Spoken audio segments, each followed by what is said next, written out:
No, creo que ya estamos Con la 22 gran estamos mayoría que bien. estábamos la Poco a semana poco van a pasada. entrar. Sí, entonces, pues, perfecto.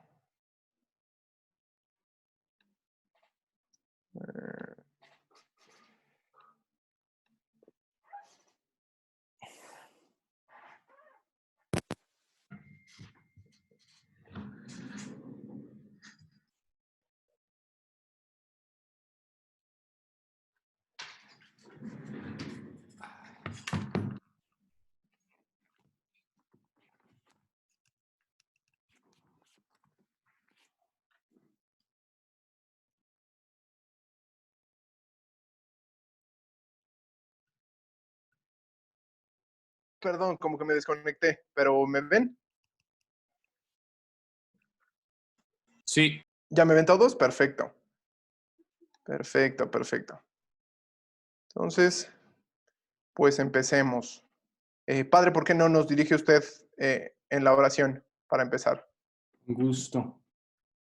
En el nombre del Padre, del Hijo y del Espíritu Santo. Amén. Ven Espíritu Santo, llena los corazones de los fieles y enciende en ellos el fuego de tu amor. Envía tu Espíritu Creador y renueva la faz de la tierra. Oremos, oh Dios, que has iluminado nuestros corazones con la luz del Espíritu Santo. Haznos dóciles a sus inspiraciones para gustar siempre el bien y gozar de su consuelo por Cristo nuestro Señor. Amén. Dios te salve María, llena eres de gracia, el Señor es contigo, bendita eres entre todas las mujeres, y bendito es el fruto de tu vientre, Jesús.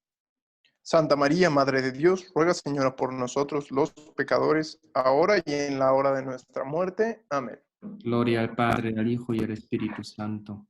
Como era en un principio, ahora y siempre por los siglos de los siglos. Amén. Cristo Rey nuestro, Venga tu reino. Virgen prudentísima María, Madre de la Iglesia, Ruega por nosotros. Espíritu Santo. Amén. Bueno, pues qué gusto estar de regreso con ustedes. Si el tema de la semana pasada les pareció que fue intenso y fue demasiada información, buckle up porque este está 3 veces más cargado de información y es de los temas, en mi opinión, es uno de los temas centrales de todo el Antiguo Testamento. Entonces, voy a tratar de abarcar lo más que pueda, pero también voy a tratar de restringir el tiempo y no pasarnos demasiado. Al final, si no alcanzamos a ver algo, pues no pasa nada, porque gracias a Dios tenemos la cuarentena y si nos extendemos una sesión más, pues no creo que ninguno de ustedes tenga problema.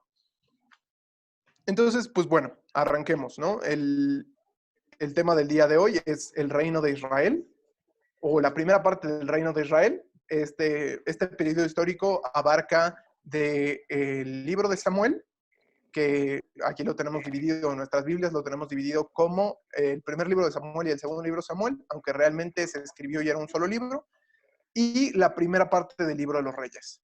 Estos son los libros que vamos a estar tocando en estas sesiones. Hoy específicamente nos vamos a quedar en la primera parte de Samuel y los primeros 7 capítulos de la segunda parte. Y bueno, ¿cuáles son los antecedentes o cómo es que llegamos hasta aquí? Pues como ya sabíamos, tenemos que Dios ya les cumplió esa primera promesa de darles la tierra prometida, ¿no? Que es una promesa que le hizo a Abraham en Génesis 12, del versículo 2 a 3. La semana pasada teníamos esa cita equivocada, teníamos 4 y 5, pero realmente es Génesis 12, del 2 a 3. Después viene la conquista y el fracaso de Israel como pueblo, ¿no? Recuerdan, entra Josué con el pueblo a la tierra de Canaán, empiezan conquistando, pero después con los jueces vemos como hay una espiral, ¿no? Una pérdida de los valores, de la moral, del rumbo, y pues nos quedamos en los últimos capítulos del libro de los jueces. Si se acuerdan, hay eh, un degenere y una corrupción impresionante en el pueblo de Israel. Y bueno, pues si lo pudiéramos resumir en 3 palabras, sería promesa, conquista y corrupción. Y si se acuerdan, terminamos citando el libro de los jueces, una frase que se repite 2 veces, que dice, en aquella época no tenían rey y cada uno hacía lo que le parecía. Y entonces, pues este es el preámbulo a esta parte o este periodo histórico de la historia del pueblo de Israel. Y entonces empezamos con la primera parte del libro de Samuel. Esta la vamos a ver en 4 movimientos. El primero es el nacimiento y la vocación de Samuel. Después vamos a hablar de cómo los filisteos derrotan a Israel y les roban el arca por un tiempo. Después viene el reinado del rey Saúl y vamos a concluir con el rey Saúl y el rey David. Y bueno, este libro empieza contando la historia de una mujer llamada Ana, que estaba casada con un hombre con el cual subían cada año a adorar a Dios en el Monte Santo. Y esta era una mujer estéril, ¿no? Y como muchas veces pasa en la Biblia y en la historia de la Biblia, hay mujeres que son estériles, pero cuando confían en el Señor, Dios las bendice, ¿no? Y entonces esta mujer sube y está orando en el templo. Bueno, no es un templo, pero está orando en el monte del Señor, donde vive el juez de ese periodo, el juez Elí, el sacerdote Elí, que era descendiente de la familia de Aarón, ¿no? Este sacerdocio heredado. Y bueno, ella está orando ahí, está pidiéndole a Dios pues que la bendiga con un hijo, ¿no? Que ella es muy triste y que si Dios le concede darle un hijo, ella lo va a consagrar a Dios, ¿no? Y dice que y la navaja no tocará sus cabellos ningún día de su vida, ¿no? Y si se acuerdan, pues también Sansón tenía este voto, ¿no? Este voto de dejarse el cabello largo como una señal de que pues tenías la protección de Dios o que eras un escogido por Dios, un voto hacia Dios. Y entonces la ve el sacerdote Elí y le dice como, mujer, ella estaba orando en voz alta, ¿no? Y se acerca al sacerdote y le dice, mujer, ¿qué haces borracha tan temprano, no? Ya vete de aquí, no queremos que estés aquí adorando, estando borracha. Y entonces ella le dice, no estoy borracha. La cuestión es que estoy muy triste porque yo quisiera un hijo y Dios no me lo ha dado, entonces estoy rogándole a Dios porque me dé un hijo. Y el juez le dice, Dios escuchará tu plegaria y Dios te concederá un hijo. Y dicho y hecho, Dios le concede un hijo. Y en el capítulo 2 del primer libro de Samuel, eh, después de que ella recibe, ¿no?, este hijo por Dios, ella decide consagrarlo, bueno, ya cumple su voto de consagrarlo y lo lleva nuevamente con Elí para que crezca al servicio de Dios. Y entonces hace un cántico que es muy bonito, que se llama el Cántico de Ana, que podemos encontrar en el primer libro de Samuel, son los primeros versículos, pero si alguien me ayuda y lee el versículo que tenemos en pantalla.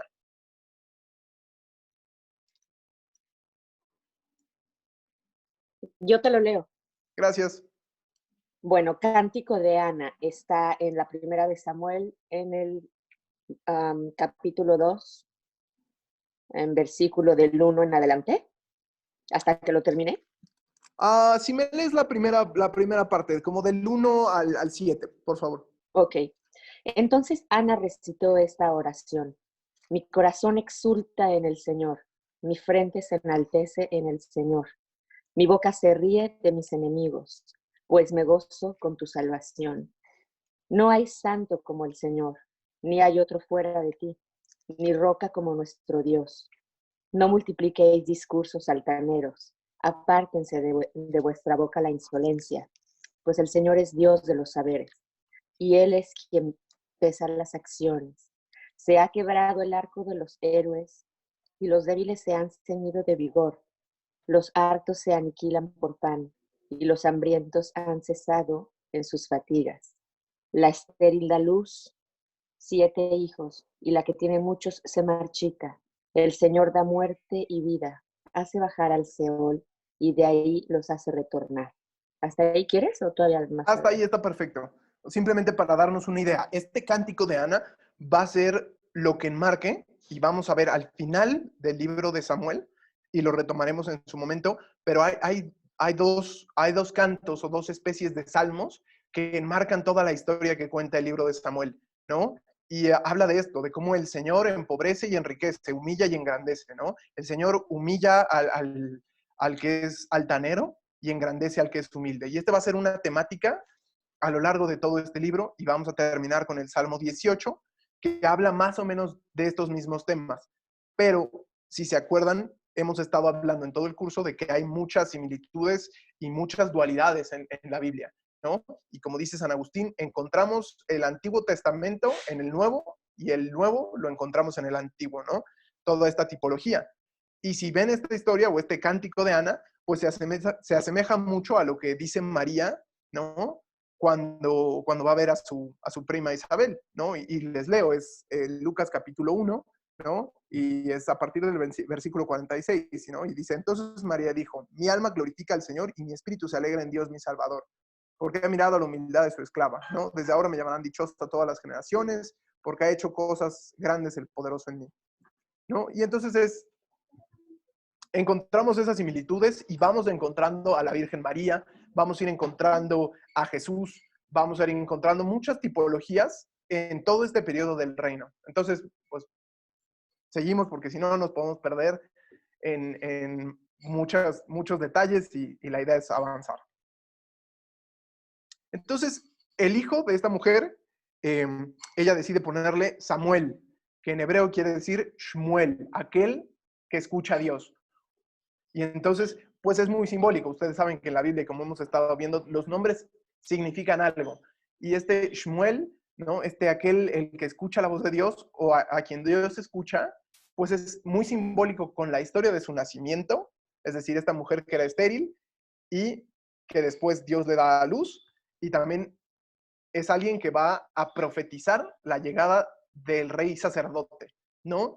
Y quizás podemos ver aquí un paralelismo con Juan el Bautista, ¿no? Aquel que va a ser la voz de Dios, ¿no? El que clama en el desierto. Y entonces Samuel será el último juez y será profeta en este tiempo y pues bueno, lo deja su mamá Ana al servicio de Elí, ¿no? Y pues año con año lo va visitando, le lleva una túnica, Samuel va creciendo y poco a poco va entrando en este servicio a Dios, ¿no? Y es al servicio de Elí, están sus dos hijos y está Samuel, ¿no? Y vemos en el capítulo 3 cómo se va haciendo esta, no rivalidad, pero vamos viendo cómo Samuel va creciendo en fervor y amor a Dios, mientras que los hijos de Elí se vuelven como los jueces, ¿no? Como los últimos jueces, los jueces malos, ¿no? Que sí están al servicio de Dios, pero están viendo a ver si sacan tajada o a ver qué pueden tomar de su propio provecho. De hecho, el capítulo 3 nos habla de cómo los hijos de Elí se robaban de los sacrificios. Perdón, siguiendo el cántico de Ana, nos habla de los hijos de Elí y cómo ellos se robaban de los sacrificios, ¿no? Ellos tomaban y de las riquezas, ¿no? Tomaban a las mujeres. Y entonces hay un gran contraste entre Elí y su familia y cómo va creciendo Samuel. Y pues todos hemos conocido la vocación de Samuel, ¿no? Y esta es una frase que es típica de retiros, ¿no? Y nos cuenta, ¿no? En el capítulo 3 nos habla de la vocación de Samuel y es cuando Samuel está en el templo, él duerme muy cerca de donde está el arca de la alianza y de noche escucha una voz que le dice, Samuel, Samuel, ¿no? Y Samuel se levanta, corre a donde está Elí y le pregunta, maestro, ¿me llamabas? Y Elí, muy extraño, le dice, no te llamaba, pues vete a acostar otra vez. Y vuelve a escuchar la voz de Dios. Samuel, Samuel, se vuelve a levantar, vuelve a correr y va con Elí. Maestro, ¿me llamabas? No, yo no te llamé, regrésate a acostar, ya no me molestes, ¿no? Y una tercera vez, Samuel, Samuel, y corre con Elí y le dice, maestro, ¿qué pasó? Y es hasta ese momento que Elí cae en la cuenta que es Dios quien le está llamando. Y le dice, cuando vuelvas a escuchar esa voz, di, habla Señor que tu siervo escucha. Y entonces vuelve a pasar, ¿no? El Señor lo vuelve a llamar y Samuel le responde, habla Señor que tu siervo escucha. Y le da la primera profecía que tendrá Samuel. Y esta profecía es que los hijos de Elí morirán y que morirá Elí y que no seguirá su rama sacerdotal, ¿no? Que morirán porque han profanado el templo, han profanado el servicio a Dios y son infieles a la ley. Entonces, pues tristemente le cuenta esta profecía a Elí, su maestro, y pues al final aquí hay una enseñanza, ¿no? ¿Qué pasó y por qué no eran buenos los hijos de Elí? Pues porque él no los había corregido. Y entonces regresamos un poco a la temática del libro de los jueces. ¿Qué pasó? No pasaron la fe, no corrigieron a sus hijos. Entonces, esta es una temática que vamos a ver también a lo largo de toda la Biblia, y esta relación de padre e hijo, y de un buen padre y un mal padre, y como a veces los humanos somos malos padres porque no pasamos la fe o no corregimos, y como Dios es un buen padre que, aunque le duela, a veces nos tiene que corregir. Y bueno, seguimos, ¿no? ¿Cómo pasamos de jueces a reyes? Pues bueno, ya veíamos, nace Samuel, ¿no? Dios lo llama para ser juez y profeta, y en ese tiempo en el que está creciendo, pues Israel se enfrasca en una guerra contra los filisteos. Y pues como sabemos, los filisteos son enemigos del pueblo de Dios, son un pueblo cananeo, ellos adoran al dios Dagón, y Israel había estado en esta guerra civil, si se acuerdan. Y entonces, pues deciden, vamos a atacar a Israel en este momento que está debilitado, ¿no? En este momento que no son tan fuertes y que aparentemente su Dios como que los ha abandonado. Y entonces se prepara Israel para la guerra, llegan al campamento y ven a los filisteos y se espantan, ¿no? Se les olvida que Dios había prometido que iba a estar con ellos y se espantan, ¿no? Y regresan y van con Elí y con sus hijos y les piden llevarse el arca. Y no piden llevar el arca confiando en que Dios actuaría a través de ella, sino llevando el arca como un amuleto. Y entonces van a la guerra y los filisteos los vencen y matan a los hijos de Elí, como había profetizado Samuel, y se roban el arca. Y los filisteos se llevan el arca a su pueblo o a sus tierras, ¿no?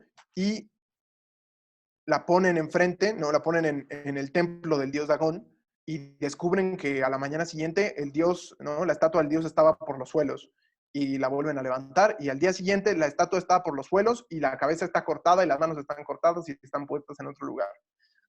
Y pues como que no entendían la señal de los filisteos. Y entonces a partir de ese momento Dios manda una serie de plagas, de ratas y de tumores a las personas que empiezan a morir, ¿no? Y entonces están muy preocupados los filisteos. ¿Qué vamos a hacer? El Dios de Israel nos está castigando. Yo pensé que los había olvidado. Y así, como que nos odian.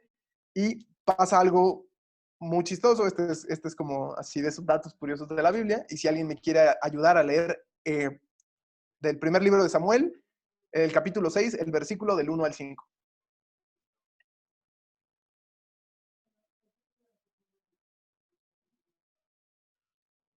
Yo te ayudo. Gracias. Dice, el arca del Señor estuvo 7 meses en territorio filisteo.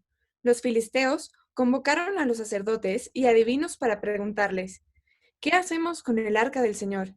Indíquenos cómo podemos devolverla a su lugar. Respondieron, si quieren devolver el arca del Dios de Israel, no la manden sola, manden con ella una ofrenda de reparación. Entonces sanarán y sabrán por qué no cesaba su castigo. Esperen. Ellos preguntaron, ¿qué ofrenda de reparación hemos de mandar? Contestaron, 5 figuras de oro representando tumores y 5 figuras representando ratas, según el número de los jefes de los filisteos, pues la plaga fue la misma para ustedes y para sus jefes. Hagan reproducciones de sus tumores y de las ratas que devastan su tierra y den gloria al Dios de Israel. Quizás cese su castigo contra ustedes, contra sus dioses y contra su tierra. Y bueno, al final regresan el arca con estas ofrendas y simplemente quería hacer una nota o quería mencionarlo porque me gusta mucho y se me hace muy curioso cómo Dios es irónico, ¿no? Y cómo en el castigo viene la penitencia, ¿no? Y al final, pues los castigaron con tumores y ratas y al final, pues esa era la ofrenda que tenían que hacer. Simplemente quería ponerlo ahí porque se me hizo curioso y quería compartírselo. Y bueno, regresan el arca, ¿no? Samuel se vuelve juez del pueblo, pero no aprende la lección de Elí, no aprende la lección de sus padres y a sus hijos no los educa bien. Y entonces sus hijos son iguales a los hijos de Elí, ¿no? Se roban del sacrificio, no atienden las labores sacerdotales, ¿no? Están más interesados en juntar dinero y fortuna que en el servicio a los demás. Y entonces el pueblo de Dios se acerca y le dicen como, ve a tus hijos, ¿no? Ellos no son santos y buenos como tú, ellos no caminan por tus caminos, ¿no? Nos gustaría pedirte que nos nombres un rey, como todos los demás pueblos. Y entonces Samuel se molesta mucho. Y no se molesta porque se ofendiera de que dijeran, ay, que tus hijos son unos mal portados, sino se ofende porque Dios era el rey de Israel. Israel ya tenía un rey, ¿no? Y entonces está muy molesto Samuel y va y ora, ¿no? Y habla con Dios y Dios le dice, no te preocupes o no te molestes, ¿no? No es a ti a quien rechazan, es a mí. Y les leo.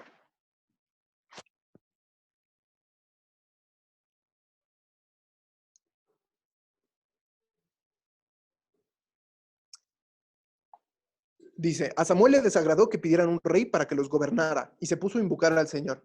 Pero el Señor le dijo, haz caso al pueblo en todo lo que te diga, porque no te rechazan a ti, es a mí a quien rechazan, porque no me quieren como rey. Así se han portado conmigo desde el día en que los saqué de Egipto hasta hoy. Me han abandonado para dar culto a dioses extranjeros y así también contigo. Atiende a su ruego, pero adviérteles claramente y dales a conocer los derechos del rey que va a reinar sobre ellos. Y entonces, ¿no? Entonces Samuel pues va con el pueblo y les dice cómo va a ser el rey, ¿no? Les explica cuáles van a ser los derechos. Y si alguien me ayuda, ¿no? Leyendo primero Samuel, capítulo 8, versículo 11, versículo 11 al 18, por favor. Y si me dice yo para saber que ya hay alguien haciéndolo.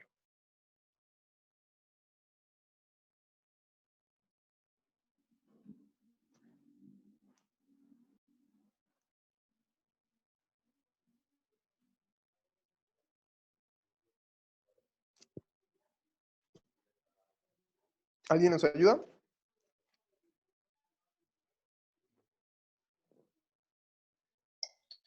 ¿Cuál es? Es el primer libro de Samuel, el capítulo 8, del versículo 11 al versículo 18.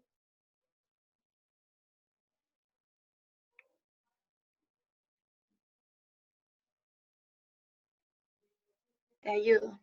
Gracias. Diciendo, este será el derecho del rey que reinará sobre ustedes. Él tomará a los hijos de ustedes, los destinará a carros de guerra y su caballería, y ellos correrán delante de su carro. Los empleará como jefes de mil, de 50 hombres, y les hará cultivar sus campos, recoger sus cosechas y fabricar sus armas de guerra y los arneses de sus carros. Tomará a las hijas de ustedes como perfumistas, cocineras y panaderas. Les quitará a ustedes los mejores campos, viñedos y olivares para dárselos a sus servidores. Exigirá el diezmo de los sembradores y las viñas para entregarlo a sus eunucos y servidores. Les quitará sus mejores esclavos, sus bueyes, asnos para emplearlos en sus propios trabajos. Exigirá el diezmo de los rebaños y ustedes mismos serán sus esclavos. Entonces ustedes clamarán a causa del rey que han elegido, pero aquel día el Señor no les responderá. Y sigue, dice, el pueblo no quiso escuchar a Samuel e insistió, no queremos tener un rey, así seremos como las demás naciones. Nuestro rey nos gobernará y marchará al frente de nosotros para luchar en la guerra. Samuel escuchó las palabras del pueblo, se las transmitió el Señor y el Señor respondió, atiende a su ruego y nómbrales un rey. Entonces Samuel les dijo a los israelitas, cada uno que se vaya a su pueblo. Y entonces vemos todo esto. Antes los israelitas no pagaban impuestos, ¿no? No les cobraban más diezmo, no tenían que hacer servicio militar, ¿no? Al final era un pueblo que estaba al servicio de Dios y estaban destinados a ser un pueblo diferente a todos los demás pueblos. Ellos eran los primogénitos de los pueblos. Ellos tenían que haber sido un pueblo sacerdotal, un pueblo que se dedicara al servicio de Dios y que viera en Dios su rey y su único guía. Pero al final Dios conoce que tienen corazón duro, Dios sabe y Dios dice, bueno, pues dales un rey. Y pues esto ya estaba profetizado desde antes. Moisés ya les había dado una serie de normas sobre cómo tendría que ser este rey que fuera a gobernar a los israelitas. Y además, Dios aprovecha estas flaquezas del corazón humano, ¿no? Este pedir un rey, para eventualmente establecer la dinastía a través de la cual va a venir el rey de reyes, ¿no? Cristo. Y nosotros que somos del reino de Cristo, y bueno, pues con más razón, qué bueno que pidieron un rey, porque ahora podemos tener a Cristo rey. Entonces, ¿cómo debían ser los reyes de Israel? ¿No? Tenía que ser israelita, tenía que ser humilde, puro y fiel a la ley. Y si alguien me ayuda leyendo Deuteronomio 17, versículos 14 al 20.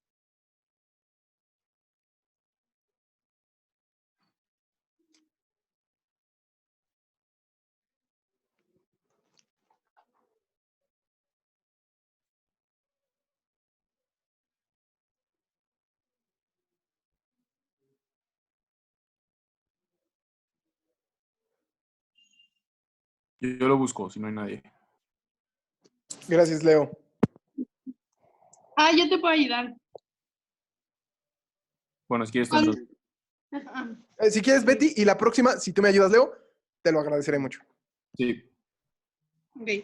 Cuando hayas entrado en la tierra que el Señor tu Dios te da y la hayas ocupado y vivas en ella, si quieres tener un rey como las naciones de alrededor, nombrarás rey a quien elija el Señor tu Dios. Lo elegirás de entre tus hermanos, no harás rey a un extranjero, a uno de que no sea tuyo, de los tuyos. Pero no tendrá muchos caballos, ni hará regresar al pueblo a Egipto para aumentar el número de caballos, pues el Señor dijo, no regresarán jamás por ese camino. Tampoco tendrá muchas mujeres, no sea que se desvíe su corazón, ni grandes cantidades de oro o plata. Cuando suba al trono real, mandará que le escriban una copia de esta ley, según el ejemplar que guarden los sacerdotes levitas. La tendrá consigo y la leerá todos los días de su vida, para que aprenda a respetar al Señor, su Dios, observando todos los preceptos de esta ley y poniendo en práctica sus disposiciones. De esta manera no se creerá superior a sus hermanos ni se desviará de la ley, ni a derecha ni a la izquierda. De este modo, él y sus descendientes tendrán un largo reinado en medio de Israel. Y aquí podemos ver cómo Dios desde antes ya conoce nuestros corazones, desde antes sabía cómo iba a fallar el pueblo y les pone un estándar de cómo tienen que ser los reyes, ¿no? Tiene que ser israelita, tiene que ser humilde y por eso dice que no tenga mucha caballería, ¿no? Al final, si va a la guerra y tiene un ejército enorme, ¿en quién va a poner su confianza? ¿En Dios o en su ejército? En cambio, si tiene un ejército pequeño, pues es más probable que ponga su confianza en Dios, ¿no? Que no tenga muchas mujeres.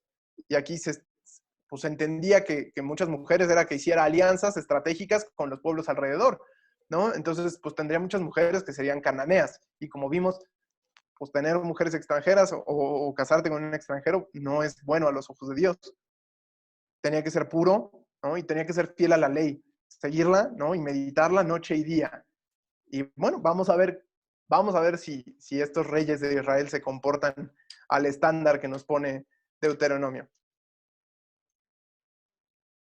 Entonces, entendiendo esto, Samuel sale de la asamblea y va a buscar quién será el que Dios le indique que será el rey. Y va por el camino y se encuentra a un hombre de la tribu de Benjamín, que va con su escudero, que va con su ayudante, y Dios lo mueve a ungirlo como rey.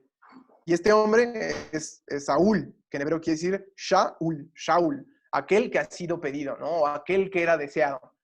Y entonces vemos otra vez el juego de los nombres, cómo Dios, ¿no? Y cómo los nombres tienen un peso y un significado especial en la Biblia y un significado especial para Dios. Saúl era aquel que era deseado, ¿no? Deseado por el pueblo. Y desde que lo ven, dicen, este es un hombre alto, ¿no? Era más alto que la mayoría de los israelitas, dice la Biblia que le sacaba una cabeza, ¿no? Dicen que era bien parecido, que era fuerte, y además venía de la tribu más pequeña, entonces no había como algún conflicto como de interés con las otras tribus, y pues Samuel lo unge como rey. Lo unge como rey en secreto, y después parte a reunirse con el resto de las tribus, ¿no? Y entonces empiezan a echar a suertes a ver quién es el que Dios quería elegir para que fuera rey, y sale la tribu de Benjamín, ¿no? Sale la familia de Saúl y al final le echan a suertes y sale Saúl, ¿no? Y no lo encuentran, Saúl está escondido. Y ya van y lo buscan entre el equipaje de las personas y ahí aparece, ¿no? Y los israelitas lo ven y les digo, era alto y fuerte y llamaba la atención, ¿no? Bien parecido, parecía un guerrero. Entonces lo ven y dicen, claro, este es el que queremos, sí, úngelo, a él lo queremos como rey. Y entonces en ese momento Samuel dimite de su cargo de juez, ¿no? Y entonces tiene un sermón muy bonito donde les dice, bueno, pues ahora que han elegido un rey, yo lo pongo a juicio aquí delante del rey, delante de Dios y delante de ustedes para que digan cómo ha sido mi mandato como juez, ¿no? Si a alguien he defraudado, que me lo diga ahorita para restituirlo, ¿no? Si me he dejado sobornar, díganmelo ahorita para que también pueda hacer una ofrenda de sacrificios. Y al final todo el mundo le dice, no, ha sido muy bueno, y te lo agradecemos.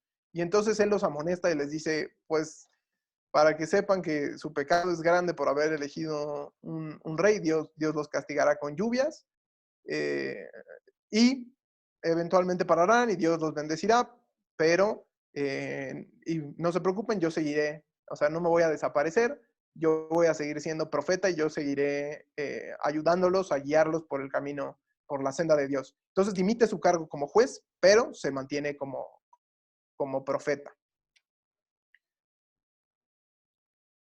Entonces, ungen a Saúl como rey, ¿no? Todo el mundo está muy contento. Saúl es un hombre piadoso, un hombre de Dios. Entonces, pues parten a la primera guerra, ¿no? Contra los amonitas que amenazan el reino de Israel. Entonces llaman a su rey porque querían un rey que los dirigiera en la batalla y entonces se lanzan, ¿no? Seguidos de Samuel y de Saúl, allá van los israelitas. Y entonces tienen una batalla, vencen a los amonitas sin mayor problema, ¿no?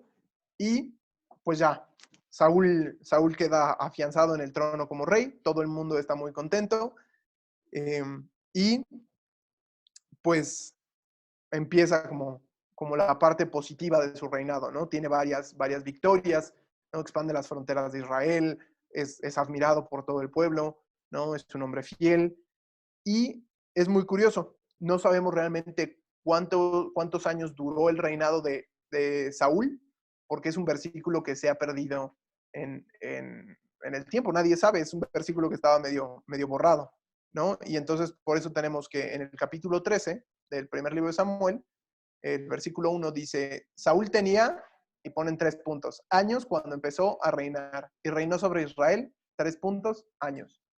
No sabemos cuántos años fue el rey. Pero al poco tiempo, o al mucho tiempo, no sabemos, empezó a corromperse su corazón, ¿no? Y entonces se empieza a volver orgulloso, ya no quiere escuchar la voz de Dios. Él cree que todas las victorias son por el poder de su brazo, porque él es muy alto, porque él es muy carismático, porque todo el mundo lo quiere seguir. Y pues eventualmente comete 3 grandes errores que terminan descalificándolo como rey de Israel. Y entonces Samuel pues le profetiza, ¿no? Dios le habla a Samuel y le dice, dile a Saúl que ya no lo voy a tolerar más, que lo quitaré del trono. Y entonces, pues vamos a ver cuál fue el pecado que causó la caída de Saúl. Ahora sí, Leo, si me ayudas leyendo primer libro de Samuel, capítulo 13, versículos del 12 al 14. Sí.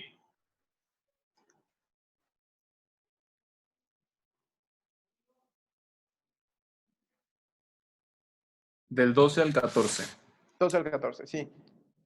Pensé que los filisteos me iban a atacar en Gilgal, sin haber podido aplacar al Señor, y me vi obligado a ofrecer el holocausto. Samuel le dijo a Saúl, has perdido el juicio. Si hubieras guardado el precepto que el Señor tu Dios te impuso, el Señor hubiera consolidado para siempre tu reinado sobre Israel. Pero ahora tu reinado no durará. El Señor se ha buscado un hombre de su confianza para convertirlo en jefe de su pueblo, puesto que no has cumplido lo que Él te ordenó. Esta es la primera amenaza que Dios le hace a Saúl, ¿no? ¿Y por qué? ¿Por qué se ofende Dios? ¿Por qué se molesta? Porque cometió un acto sacrílego, ¿no? ¿Quiénes podían realizar los holocaustos? ¿Quiénes podían ofrecer los sacrificios? ¿Quién se acuerda? Los sacerdotes, los Los levitas. sacerdotes, los levitas. Y él era de la tribu de Benjamín, él no era levita, no podía ofrecer un sacrificio. Y entonces iban a ir a la batalla y pues antes de ir a la batalla tenían que ofrecer un sacrificio a Dios. Claro, si quieres ganar la batalla, pues tenemos que confiarle a Dios nuestras armas, ¿no? Confiar o entregarle la victoria a Dios para que Él sea el que nos la entregue. ¿Se acuerdan de Jericó? Al final, primero celebras el sacrificio, primero renuevas tu alianza con Dios y después obedeces lo que Dios te mande y Dios te entrega la victoria. Pero Saúl está impaciente, Saúl no quiere que la victoria sea de nadie más que de él. Y entonces dice, no, pues yo voy a hacer el sacrificio. ¿Y qué es lo que hace? Al igual que Adán, se excusa. En lugar de decir, sí, perdón, me equivoqué, lo siento, no debía hacerlo, no, empieza a decir, no, es que los hombres estaban desesperados, no, es que tú no llegabas, no, es que esto y aquello, ¿no? Y al final, pues no se hace responsable, ¿no? Y pues esa definitivamente no es una cualidad de un rey. Entonces le hace esta amenaza. Y ahora, si alguien más me ayuda leyendo Primera de Samuel, capítulo 15, del 20 al 22.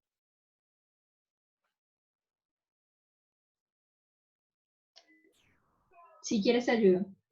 Gracias.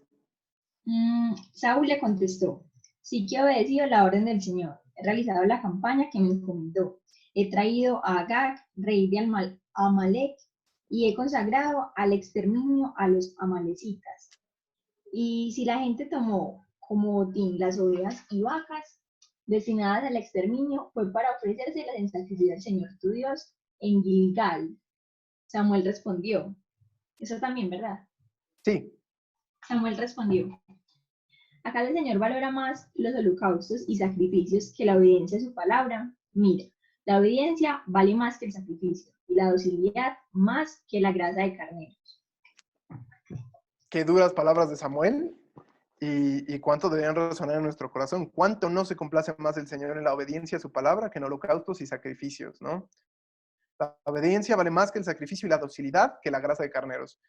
A veces esto tendríamos que leerlo y volverlo a leer. A veces nos cuesta el tema de la obediencia. Bueno, a mí me cuesta el tema de la obediencia. Yo sé que ustedes son más santos que yo. Pero bueno, ¿qué estaba pasando? ¿Por qué se estaba excusando? ¿Por qué si tomó unos carneros y unas cosas para ofrendárselas a Dios? ¿Por qué estaba tan molesto Dios? Pues porque al principio del capítulo 15, Dios lo manda a la guerra contra los cananeos, ¿no? Contra el rey Amalek, ¿no? Y le dice, todo lo que haya de ahí lo tienes que exterminar. ¿Por qué? Porque es impuro, porque estaba ya ofrecido a los dioses cananeos. Y entonces, si Dios había determinado que algo se tenía que exterminar, pues lo tenías que quemar y destruir en el lugar. No era una opción, no te estaba dando una sugerencia. ¿Se acuerdan lo que pasó con la diferencia entre Jericó y Ahí? Cuando en Jericó desobedecieron, el pueblo más chico los venció. Y aquí Dios les da la victoria, pero al final Saúl intenta quedarse con el botín. No se lo quiere ofrecer a Dios. ¿Por qué no lo destruye? Porque se lo quiere quedar. Y después nuevamente sale a excusarse y también sale a excusarse como orgulloso, diciendo, no, yo cumplí lo que dijo el Señor. Y entonces es en ese momento donde ya Dios ha decidido que no mantendrá más en el trono a Saúl. Samuel pues se va muy triste y dice la escritura que esa fue la última vez que Samuel vio a Saúl, ¿no?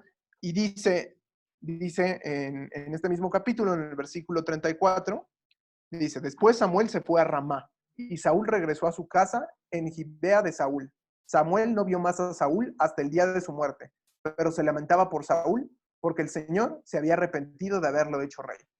Y entonces, pues vemos cómo, a pesar de que Saúl es un hombre malo, es un hombre ungido por Dios y los hombres santos están tristes de que pues, se haya desviado, ¿no? Y de que Dios pues esté ofendido con este hombre.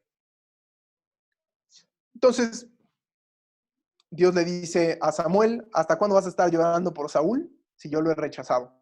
Y entonces lo manda, ¿no? Lo manda a la ciudad de Belén, a la casa de Jesé, porque el Señor había puesto sus ojos en uno de los hijos de Jesé.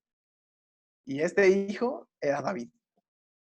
Y entonces llega Samuel, ¿no? Le dice a Jesé que quiere cenar con él, ¿no? Quiero conocer a tus hijos. Y entonces pues le empiezan a presentar a cada uno de los hijos de Jesé. Y también son muy altos, muy fuertes, ¿no? Han sido soldados en el ejército de Saúl, ¿no? Tienen experiencia con las armas, tienen don de mando, ¿no? Y empiezan a pasar uno a uno frente a él. Y al primero dice, no, este no es, ¿no? El Señor le dice, este no es. Pasa el siguiente, no, este no es. El siguiente, este no es. Y de pronto Samuel así como que Dice, pues, ¿a quién estamos buscando? Y le dice, pues el Señor me dice que falta uno de tus hijos. Y Jesé le dice, sí, es el más pequeño, es David, está en el campo, ¿no? Y aquí hay una cita muy bonita, ¿no? Que habla de quién era David, quién realmente era David. En el primero de Samuel, capítulo 16, versículo 7 dice, pero el Señor le dijo a Samuel, no te fijes en su aspecto ni en su gran estatura, que yo lo he descartado. La mirada de Dios no es como la del hombre. El hombre ve las apariencias, pero el Señor ve el corazón. Y vemos una gran diferencia, ¿no? Saúl, el hombre grande, el hombre fuerte, el guerrero, ¿no? El carismático. Y llega aquí y se encuentra con David, el niño, el pastor, ¿no? David quiere decir el bien amado, ¿no? El amado. Y David recibe el mayor elogio que Dios puede dar en el Antiguo Testamento, que es un hombre según el corazón de Dios. Imagínense qué cañón. Es decir, es un hombre según el corazón de Dios. Y bueno, David era un pastor y eventualmente se convirtió en un rey, ¿no? Pero seguimos con esta temática, ¿no? Yo soy el buen pastor, ¿no? Pues Cristo también, o sea, David era un buen pastor, ¿no? Para la vida por sus ovejas. Sí, hemos leído todos el Salmo 23. Claro que lo hemos leído, ¿no? El Señor es mi pastor, nada me falta, ¿no? David cuenta más adelante que él ha matado osos, que ha matado lobos, que ha matado leones con sus propias manos con tal de defender a las ovejas, ¿no? Y si él es un buen pastor, imagínense cómo es el verdadero buen pastor.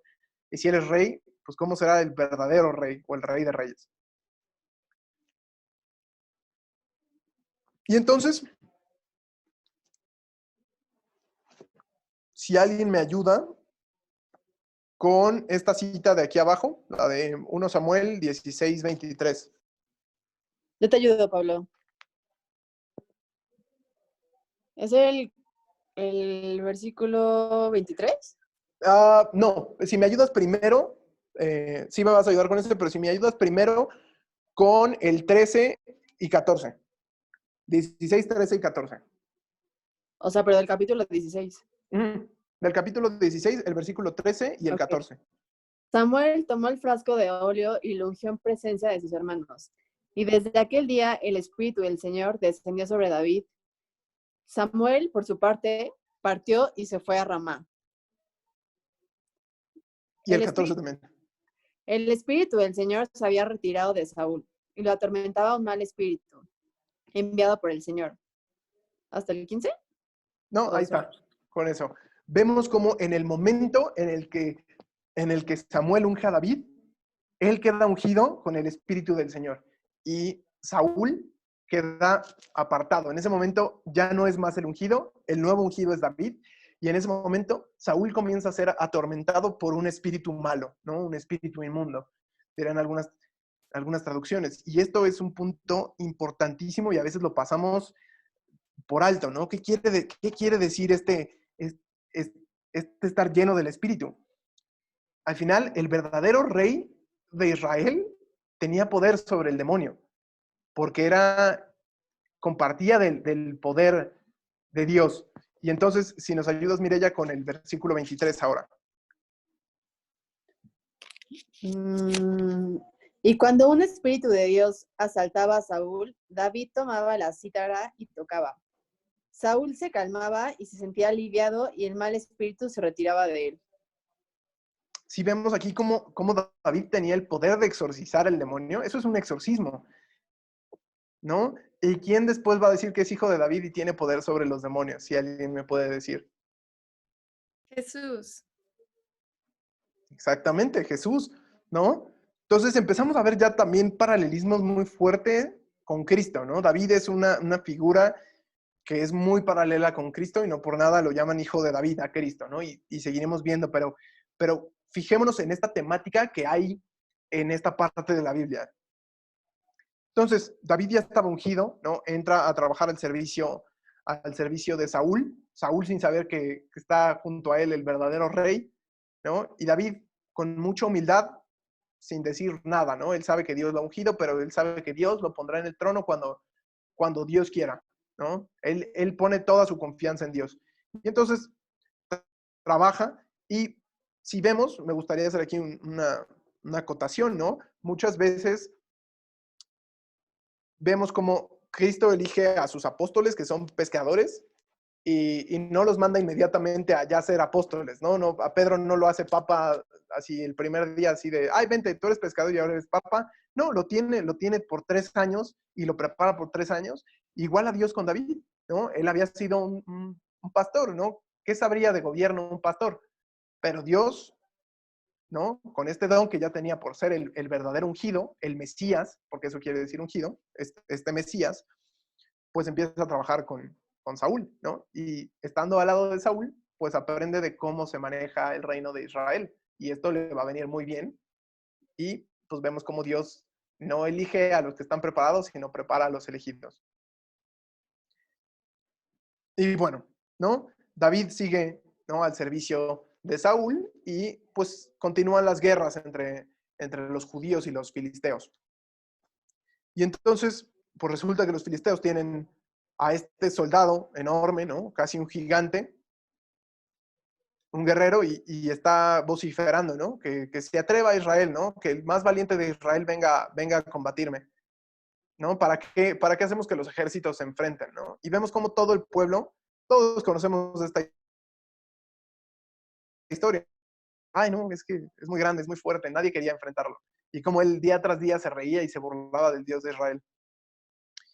Y cuando por fin ya llega el rey, ¿no?, al campo de batalla, al frente de batalla, pues también está medio espantado. O bueno, no, el rey ya está ahí, ¿no? David no lo acompaña en esa ocasión, se regresa a Belén y los hermanos de David, como ya les había dicho, eran soldados y estaban al servicio del rey. Y entonces su padre manda a David, ¿no?, al campo de batalla, al campamento, les dice, llévale queso y pan a tus hermanos, que probablemente tendrán hambre. Y allá va el muchachillo David, cargando las cosas, y llega y David ve a este gigante, ¿no?, que está vociferando, que está insultando a Dios. Y se enciende su cólera, ¿no? Se molesta y dice, ¿cómo ninguno de ustedes lo está enfrentando? Y entonces ve que todo el mundo está muy espantado, ¿no? No se atreven a enfrentar al gigante, ¿no? Y todos conocemos cómo se desarrolla esa historia, ¿no? Llegan y dice David, pues yo lo voy a enfrentar. Y no, ¿cómo tú eres muy pequeño, ¿no? Y él dice, ahí es donde dice, no, yo me he enfrentado con osos, yo me he enfrentado con leones, yo he defendido mi rebaño y Dios es el que ha entregado estos animales en mis manos, así Dios me entregará a Goliat. Y entonces, pues lo revisten con la armadura del rey. El rey dice, bueno, eres muy valiente, ¿no? Saúl le da su armadura y claramente la armadura no le queda, ¿no? Le queda pesada, grande, no se puede mover. Y él dice, no, yo no necesito estas armaduras, pero que esto lo podemos leer. Yo no necesito poner mi esperanza en cosas humanas. Yo pongo mi esperanza en Dios.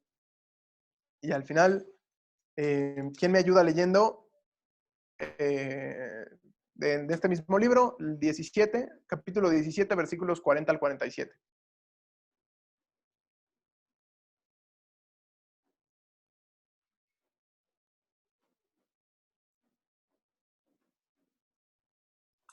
A ver, sí que te ayudo. Ya la tengo aquí. Gracias. Luego tomó en la mano su bastón. Eligió en el torrente 5 piedras bien lisas, las puso en su bolsa de pastor, en la mochila, y con la honda en la mano avanzó hacia el filisteo. El filisteo se fue acercando poco a poco a David, precedido de su escudero, y al fijar sus ojos en David, el filisteo lo despreció, porque vio que era apenas un muchacho, de tez clara y de buena presencia. Entonces dijo a David, ¿soy yo un perro para que vengas a mi armado de palos? Y maldijo a David invocando a sus dioses. Luego le dijo, ven aquí y daré tu carne a los pájaros del cielo y a los animales del campo. David replicó al filisteo, tú avanzas contra mí armado de espalda, lanza y jabalina, pero yo voy hacia ti en el nombre del Señor de los ejércitos, el Dios de las huestes de Israel, a quien tú has desafiado. Hoy mismo el Señor te entregará en mis manos. Yo te derrotaré, te cortaré la cabeza y daré tu cadáver y los cadáveres del ejército filisteo a los pájaros del cielo y a los animales del campo. Así toda la tierra sabrá que hay un Dios para Israel.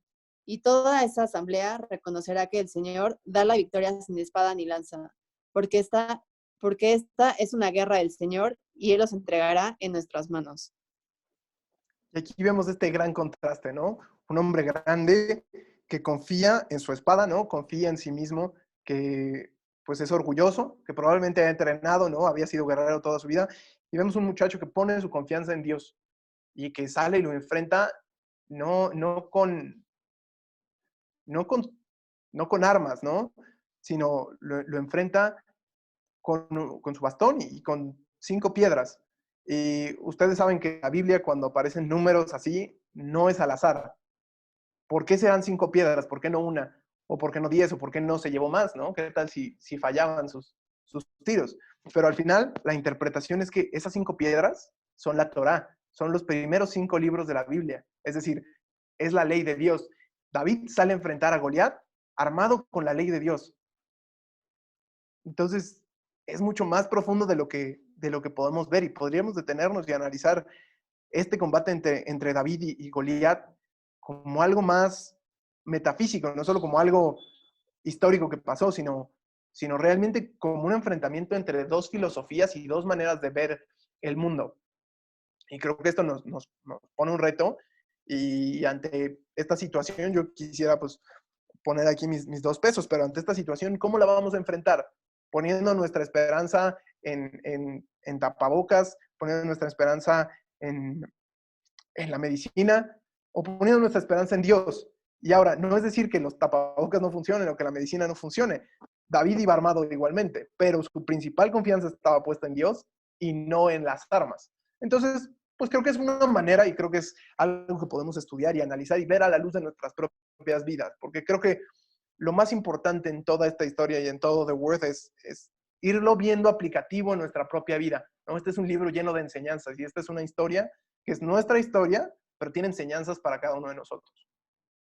Y, ¿no? Siguiendo esta misma línea, ¿no? Que nos plantea el cántico de Ana, pues Dios humilla y enaltece, ¿no? Enriquece y empobrece, ¿no? Dios eleva al humilde, ¿no? Y derrota al orgulloso. Y aquí vemos cómo esto se repite. Entonces, vence a Goliat, ¿no? Salen espantados todos los filisteos y van de regreso, ¿no? Todo el mundo va muy contento porque David ganó la batalla, y entonces van entrando a la ciudad y las mujeres salen a cantar, ¿no? Y entonces empiezan a cantar que Saúl mató a muchos, Saúl mató a 1000, pero David mató a 10,000. Y entonces Saúl escucha eso y empieza su orgullo y su odio, ¿no? Empieza a decir, ya dicen que este mató a 10,000, ya nada más falta que le den la corona, ¿no? Que lo hagan rey.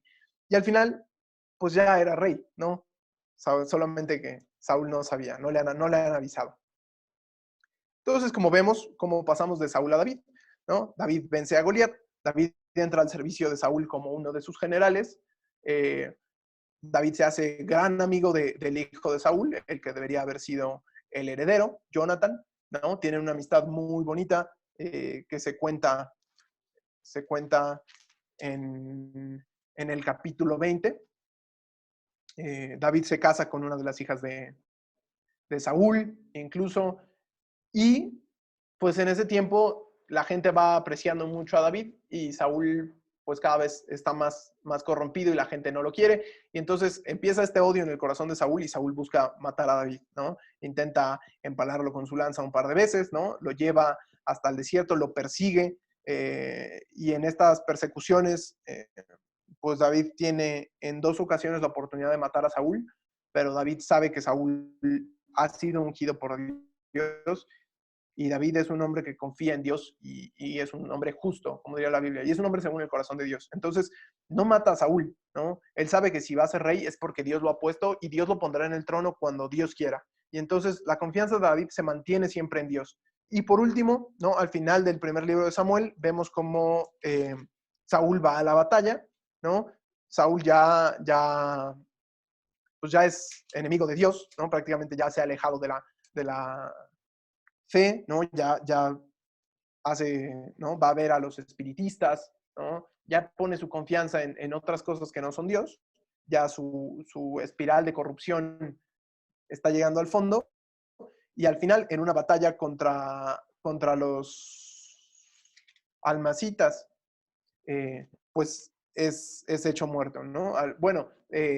Capturan a los israelitas, ¿no? Los tienen y al final Saúl se decide suicidar. Él se echa sobre su espada y matan a Jonathan. Y bueno, ahí concluye el primer libro de Samuel. Y bueno, vemos un gran contraste, ¿no? Como les decía, en toda esta historia entre Saúl, ¿no? Que es altivo, que es deshonesto, que es orgulloso, que pone su confianza, ¿no? en sí mismo. Y vemos por otro lado a David, ¿no? Que es humilde, que es paciente, que sabe que si Dios le va a dar el trono, será en el tiempo y en la forma que Dios quiera, ¿no? Y él tiene puesta su confianza plenamente en Dios.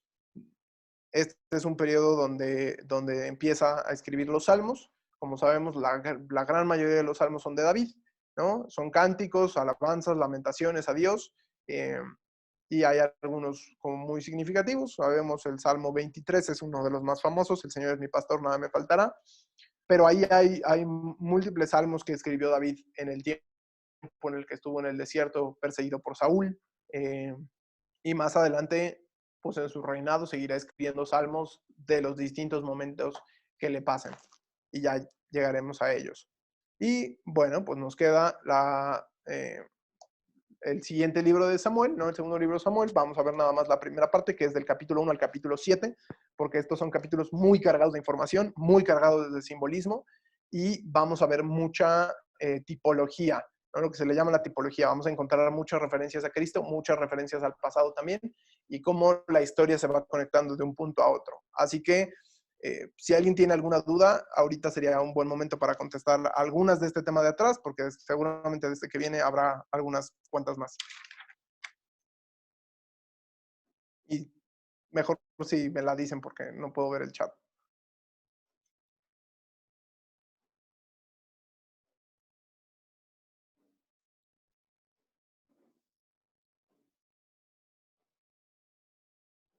¿Ninguna?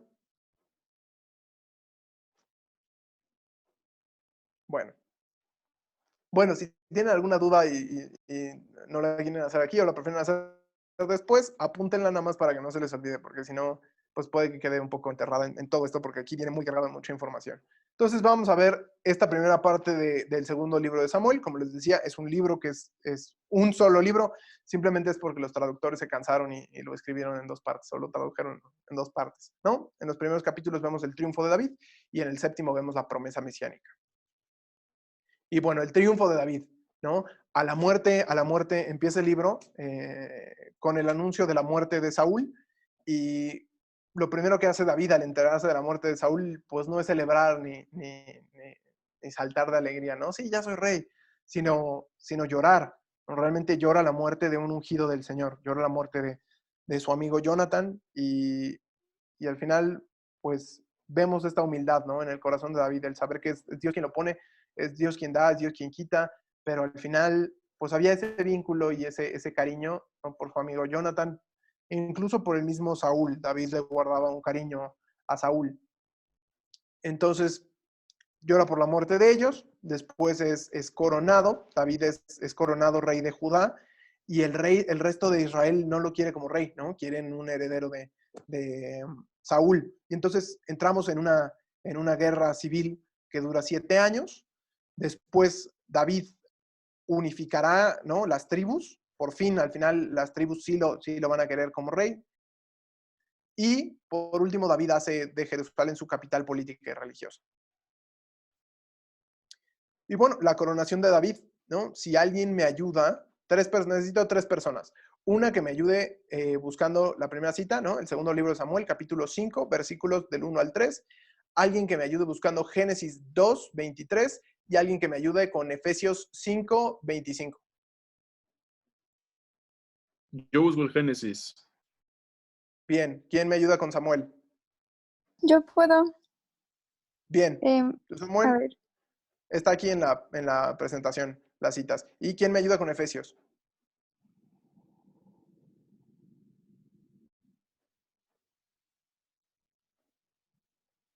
¿Alguien que se anime con Efesios? No lo tienen, voy a decir algo, pero nada más para que la vayan buscando y ya saber que alguien ya la está buscando.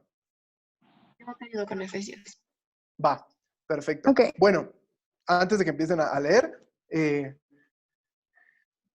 llegamos a este punto, ¿no? Les digo que fue coronado primero como rey de Judá, esa era su tribu, Y al final es simbólico, ¿no?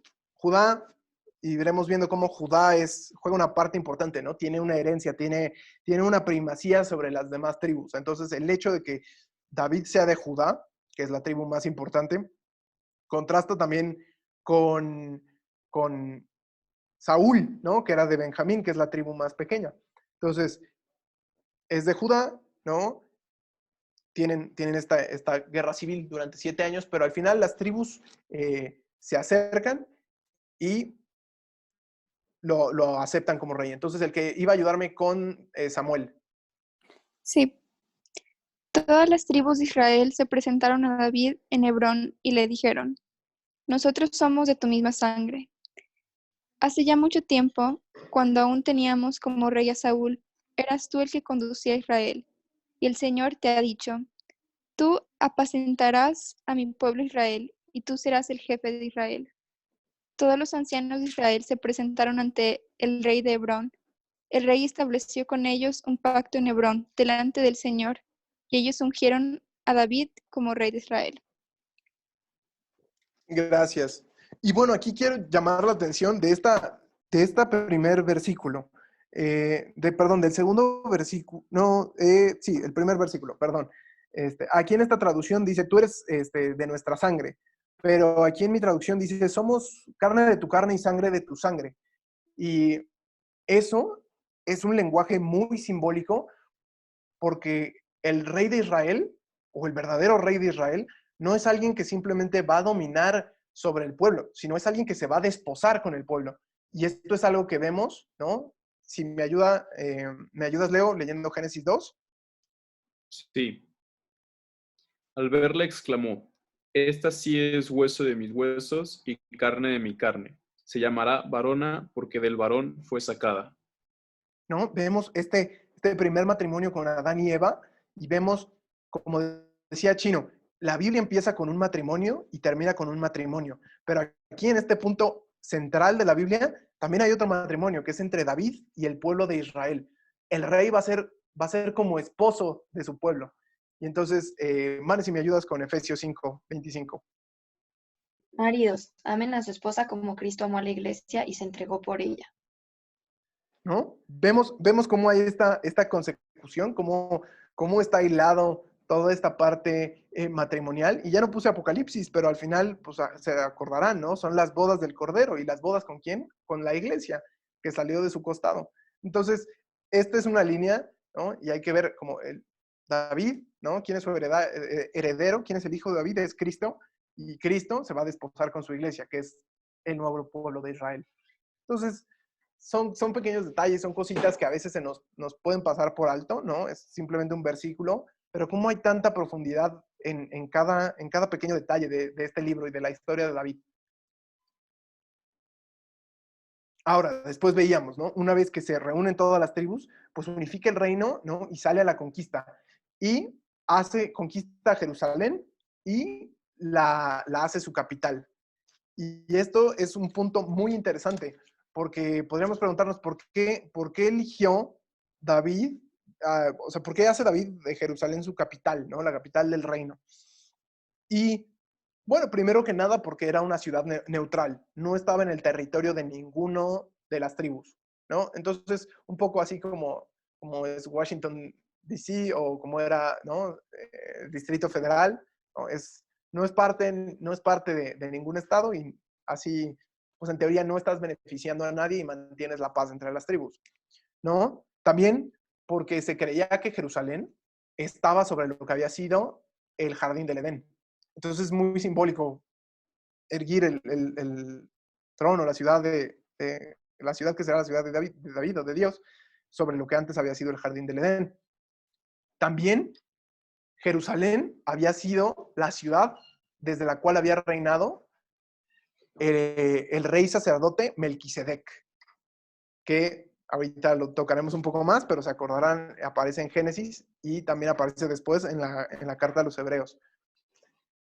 Y también Jerusalén estaba sobre el monte Moria, donde Abraham había ofrendado, o donde iba a hacer el sacrificio de Isaac. Entonces es muy simbólico el hecho de que Dios fuera a poner su trono en Jerusalén, y por eso es una ciudad santa.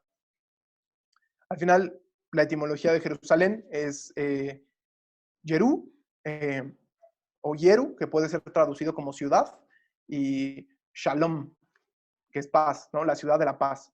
O también puede ser traducido como Yahvé Shalem, la paz de Dios. Entonces hay un juego de palabras, hay unos exagetas que piensan una cosa, hay otros exagetas que piensan otra. Yo se los puse las dos ahí. Creo que las dos son muy simbólicas y muy interesantes, ¿no? Como saben, les puse ahí el domo de la roca. Dentro del domo de la roca está la piedra, o lo que se cree, yo lo creo, pero ahí está la piedra donde Abraham iba a sacrificar a Isaac y donde los musulmanes piensan que Mahoma se elevó al cielo. Entonces es muy simbólico y los judíos no pueden tener su templo porque los sacrificios para ellos, como ellos no han recibido al Mesías, creen que los sacrificios tienen que ser sobre esa piedra. Entonces, sin esa piedra no pueden tener templo y sin ese templo, ¿no? sin poder hacer sacrificios, pues no pueden limpiar sus culpas. Es por eso que los judíos ortodoxos visten de negro, porque están de luto, porque no pueden expiar sus pecados. Dato curioso. Y bueno, ¿no? Una vez que David conquista esta ciudad tan importante, tan imponente, pues se dice, ¿no? No es posible que yo viva aquí, ¿no? Lleno de lujos, en casas de maderas de cedro y de mármol, ¿no? Que yo viva tan feliz aquí y que el arca, ¿no? esté en una tienda. Entonces la voy a traer a la ciudad y le construiré un templo. Y entonces vemos en el capítulo 6 cómo David reúne, ¿no? a todo el pueblo de Israel y se deciden traer el arca, ¿no? Y al principio la traen, sí, como con una fiesta, sí, como con algarabía y movimiento, pero al final, pues, así como que se les va a caer el arca, ¿no? Hay un hombre llamado Usa que ve que se va a caer el arca y la toca y cae muerto en ese momento, ¿no? Porque solamente podían tocar el arca los levitas, ¿no? Los sacerdotes. Y entonces David se espanta, ¿no? Y dice, ¿no? ¿Cómo va a entrar en mi casa el arca del Señor? No soy digno, ¿no? Y la manda a casa de Obedón, ¿no? Uno de sus compañeros, la manda a casa de Obedón y ahí se queda el arca por 3 meses. Y el arca, o sea, y realmente Obedón es bendecido por Dios por recibir el arca, ¿no? Y por esos 3 meses, pues pareciera que todo lo que Obedón toca se vuelve oro, ¿no? Le va muy bien en sus negocios, ¿no? Se vuelven más santos, más oración, recibe muchas bendiciones de Dios. Y entonces es cuando David dice, no, pues creo que ahora sí ya es tiempo de traer el arca. Y entonces se deciden a traer el arca a Jerusalén, pero ya no como con una fiesta, sino con una liturgia. Y otra vez, como veíamos en Jericó, Dios es un Dios litúrgico, no es un Dios de nada más oraciones al azar, sino a Dios le gusta la liturgia porque Dios es orden. Y entonces vemos cómo llegan y dan 6 pasos, ¿no? Y ofrecen un sacrificio.